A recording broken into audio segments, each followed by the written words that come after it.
This training will include an introduction to the top navigation bar of nutrient workflow.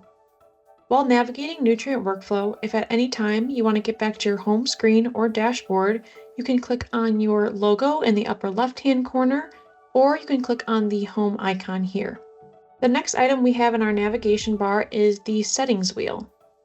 The first option is going to be dashboards. This is where you can create or give access to dashboards.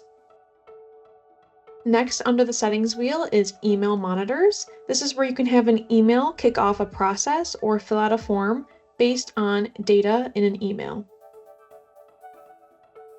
Next is holidays. This is where you can add company holidays, and these can be added so those days don't count towards your business days, metrics, or reports. Similar, you can add business hours. So again, you can have different time frames for processes that won't count towards any metrics. Next is our credential center. This is where you can store system level credentials. This way, administrators and developers can avoid exposing credentials in plain text by storing them in the credential center. The credential center also enables admins to collect and save all credentials in one centralized place, rather than having them scattered across the platform. Next is AI sources. This is where you can add a credential for an AI provider to use within your instance. Next is database sources. This is where you can set up a connection to an external database. You can define and save database connections into a reusable library to choose from for future task configurations. You will be able to use any of these saved database connections that you define here when you're configuring task types and processes such as database push or database pulls, and when you are configuring a database query on a form. Next is system messages. This is a widget that can be added to your dashboards. This could contain announcements, news, help notes, or anything you want users to see right when they log in. Next is system settings. Now there are many settings that you can find here. We have a full list of every option and their configurations on our website. Next we have password settings. This is where you can enforce different rules or strength requirements for passwords.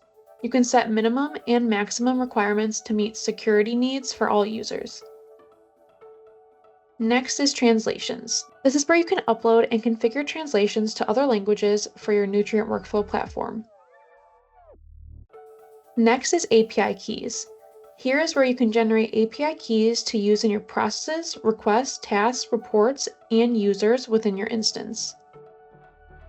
Next is SSO settings. This is where you can set up single sign-on for your instance. We have full documentation on our website for this as well.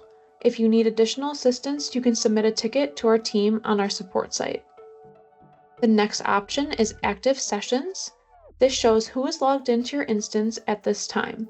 This is useful if you have multiple people signed in and want to track activity.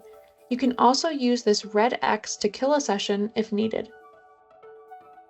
The next option is APIs. This allows you to see the index of each API.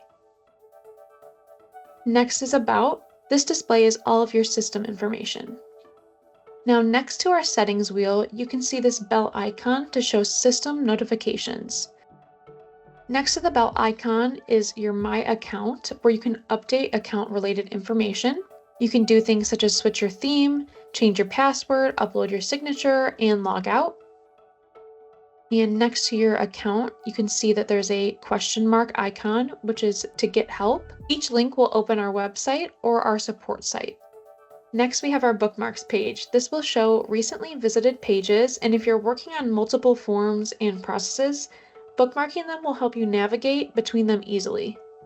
And that's it for our top navigation bar. If you have any questions or need additional information, please contact your customer success team.